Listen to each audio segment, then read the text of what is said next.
Hello and welcome back to another video. My name is CJ, the Populist New Yorker. Today we're going to be looking at some interesting developments. I know these are a few days old, but we have two new GOP contenders in Nevada and Georgia. So we're going to get into that into this video. But first, I want to thank Texas Political Commentaries for shouting me out on his channel.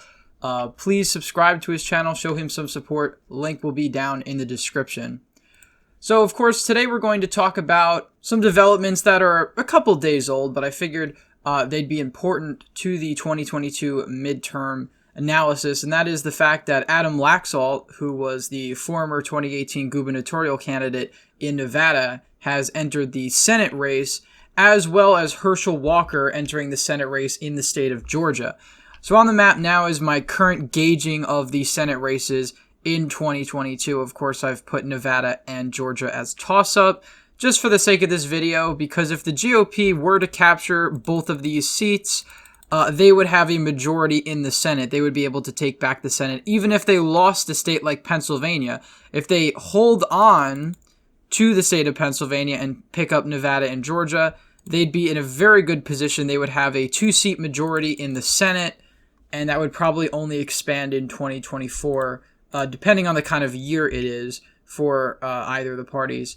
But the 2024 Senate map is very favorable to Republicans, and that'll be a whole separate video because that's about 3 years away. But certainly, electorally speaking, it is a very favorable environment. But 2022 is a little bit different, and that's because the GOP is defending a lot of seats. They're defending the seat of Pennsylvania, Wisconsin, North Carolina, although that's not too much of a concern.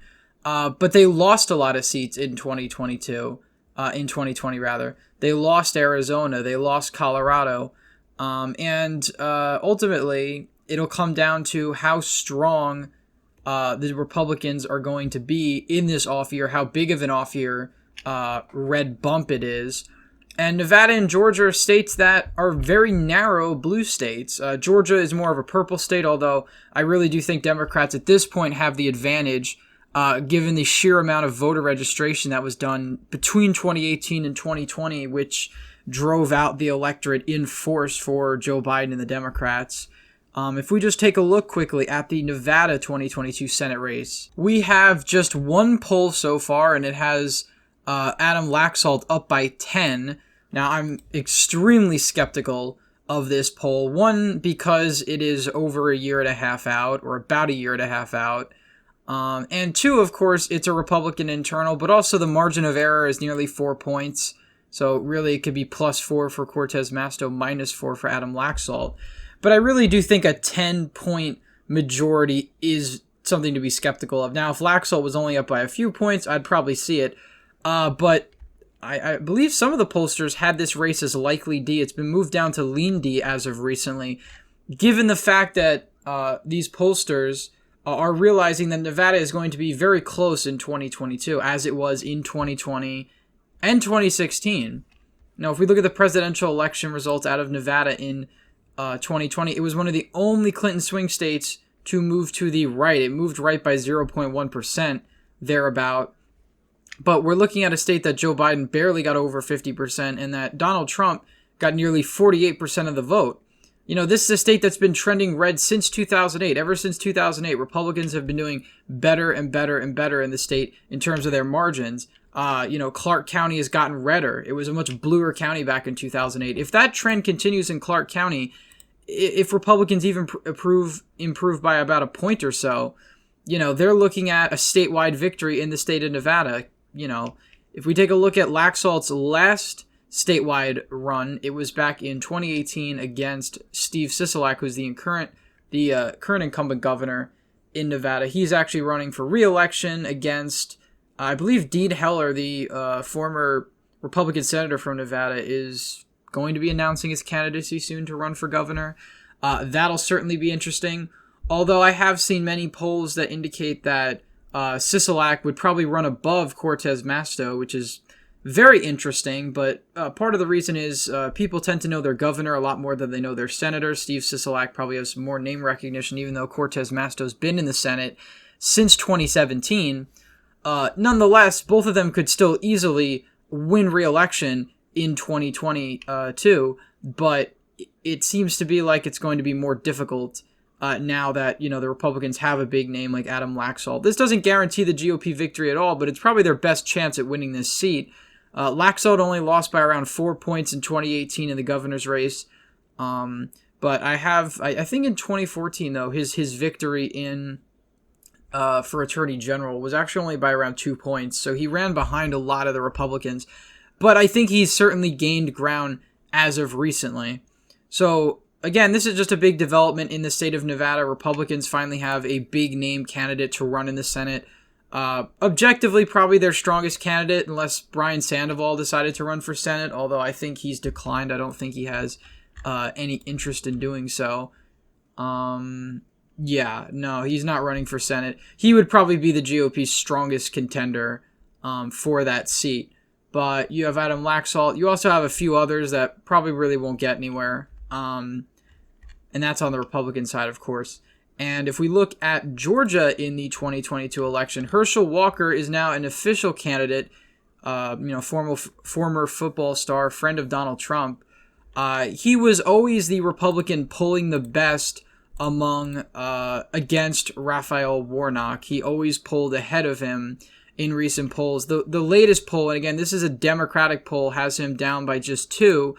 But the rest of the polls recently, again, the Trafalgar is an R poll, but there were some other polls released earlier in the year that had Herschel Walker up against Warnock by a few points. He was the only Republican that actually pulled ahead of Raphael Warnock, and that's very important. If we look at Georgia in the 2020 election, it only went to Joe Biden by 0.23%.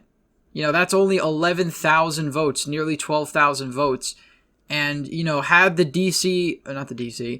Atlanta metro area voted just plus 1 point in all of these counties toward the Republicans, toward Trump, the state would have stayed red.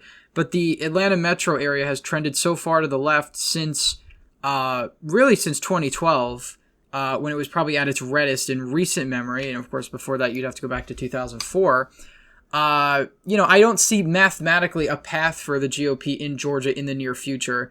Honestly, if I was a GOP strategist, I wouldn't even advise putting that much money into Georgia in 2024. Now, that might seem ridiculous, but I really think that the metro area is just too formidable for Republicans to overcome. I mean, if you're a Democrat in Georgia, obviously you can't get comfortable because this is a state that still has all statewide offices controlled by Republicans, albeit, of course, the 2 senators are now Democrats. But it's certainly going to be one of those states that going into the future, Democrats are going to have a strong advantage unless something drastically changes in the voting patterns in Metro Atlanta, which I don't really see happening anytime soon. If we take a look at Raphael Warnock's margins, he obviously improved over Biden by around 2 points. He did about 2 points better than Biden did. Let's just pull up the Senate. He won the Senate race by around 2 points, and he was able to get over 60% in Gwinnett County, 62% in Henry County. Cobb County get nearly 57%. Cobb County is the home of Newt Gingrich. This was a safe red county back in 2012, and now it is effectively a safe blue county on the statewide level. Maybe likely blue in certain races, but again, these are not good numbers for the GOP, and with Herschel Walker being the only Republican to pull ahead of Raphael Warnock, I would say he's the GOP's best chance at actually flipping this seat back. Again, I think if Herschel Walker, him being in this primary now, he's going to win the primary. We only have one Republican primary poll, but he's crushing against all of the opponents. There were some polls taken earlier this year, back in March, that had Doug Collins up ahead, but this was before Herschel Walker was a real contender. But of course, when you pair Herschel Walker with Doug Collins, he wins. And the latest poll we have from August has Herschel Walker absolutely decimating the field. Of course, they don't have Loeffler in there. If Loeffler's in there, maybe she gets 30% of the primary vote. But I don't really think Georgia voters will be eager to have her back, especially because she did lose. She lost a pretty winnable race, to be quite honest. And you can look at David Perdue's race in 2020. Had Georgia not had the runoff system, he would have won. He beat John Ossoff by around 2 points. Of course, that's not how the system works, so he lost. this is definitely one of those crucial seats that will determine the balance of power in the Senate. So Republicans are going to want to have the strongest contender, and I think Herschel Walker is definitely the strongest contender. You know, I would have thought maybe it was somebody like Gary Black, because he was able to win by a pretty comfortable margin in 2018 compared to the other statewide candidates like Brian Kemp, the lieutenant governor, attorney general. But that's not the case. If we look at the poll with the one poll we have with Gary Black, he's actually losing to Raphael Warnock the most. And I know it's a Democratic poll, but it still doesn't bode well for him. You know, in that same Democratic poll, Herschel Walker's only down by 2. So again, he has a lot of name recognition. He's certainly a strong candidate. You know, if I was a Georgia Republican, I'd probably pick him since he's the best shot that Republicans have at flipping back this Senate seat. And again, if this Senate seat is flipped back, it'll stay red until 2028. So that's a really long time.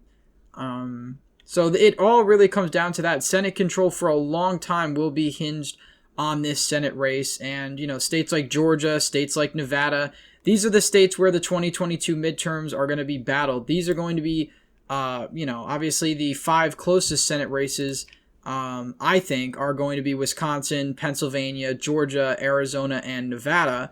New Hampshire, again, if Sununu does actually run, New Hampshire will be in that list. The other races are really uncompetitive, in my opinion. North Carolina, of course, is competitive, but I think the Republicans will have a decent edge and probably will end up winning that race by a lean margin or so. But again, you know, Sean Parnell in Pennsylvania, you know, I need to see more numbers from him before I can, you know, change my prediction in that race. And likewise in North Carolina, you know, or Wisconsin. If I see Democrats polling exceptionally well in those 2 states, I'll move my prediction. But until then, I still think those are going to be lean or tilt Republican states.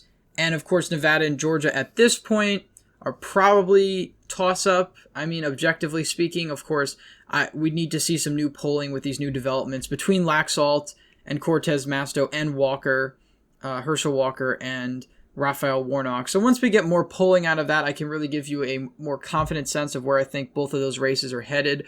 But I certainly think this is good news for the GOP, considering that these are probably the best candidates they can run that have, you know, somewhat name recognition, that actually have experience. Of course, Walker doesn't have experience, but Laxalt does have a decent amount of experience in elected office. So it remains to be seen, but these developments are very interesting, and they will certainly shape how the 2022 midterms end up turning out. Again, I think Laxalt officially jumping in the race will probably boost his polling numbers, considering before they were just hypothetical. Now we have actual polls with Laxalt in the race, so it remains to be seen. Anyway, guys, thank you all for watching this video. Please leave a thumbs up if you enjoyed. Hit the bell notification. Subscribe to the channel so you don't miss any updates. As always, thank you all for watching, and I hope to see you in the next one.